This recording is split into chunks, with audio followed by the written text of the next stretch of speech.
코로나19 사태 장기화로 소상인 자영업자의 어려움이 이만저만이 아닙니다. 이 틈을 타 금융권 문턱이 높은 서민을 상대로 불법 사금융이 기승을 부리고 있습니다. 보도에 권윤수 기자입니다. 자영업자 김모 씨는 지난해 코로나 사태로 가게 문을 닫다시피 했습니다. 생활비가 부족했던 지난해 12월 저신용자도 대출이 가능하다는 전화를 받고 대부업체로부터 60만 원을 빌렸습니다. 일주일 동안 이자가 40만 원, 갚지 못하면 이자가 일주일마다 40만 원씩 붙어 연 이율로 따지면 무려 3,200%입니다. 법정 최고금리 24%에 130배를 넘는 수준입니다. 원금을 갚지 못한 김 씨는 다시 고리의 대부업체에서 돈을 빌려 돌려막기를 했습니다. 넉 달 만에 원금과 이자가 2,500만 원까지 불어났습니다. 딸을 찾아가 해코지하겠다는 불법 추심 문자 메시지에도 시달렸습니다. 경찰에 신고했지만 대부업자들이 대포통장, 대포폰을 사용해 수사가 쉽지 않았습니다. 신고해봐라. 내가 이 일 하면서 경찰서 한두 번 갔댔나? 안 무섭다.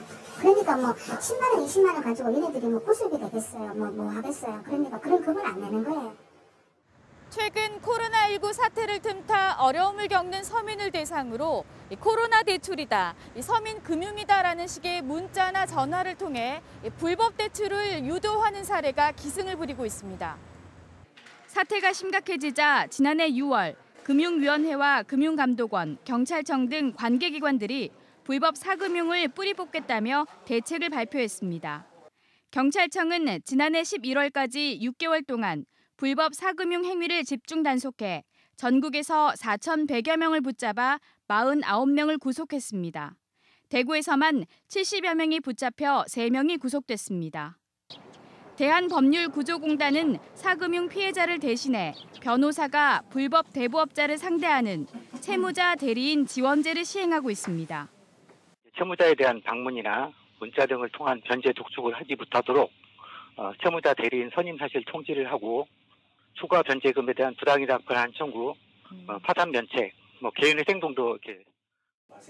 지난 한 해 900여 명의 채무자를 지원했습니다. 올해는 넉 달 동안만도 신청자가 1,300여 명으로 급증했습니다. 그러나 피해자들은 정부나 수사기관의 대처는 사후 약방문 수준이라고 말합니다.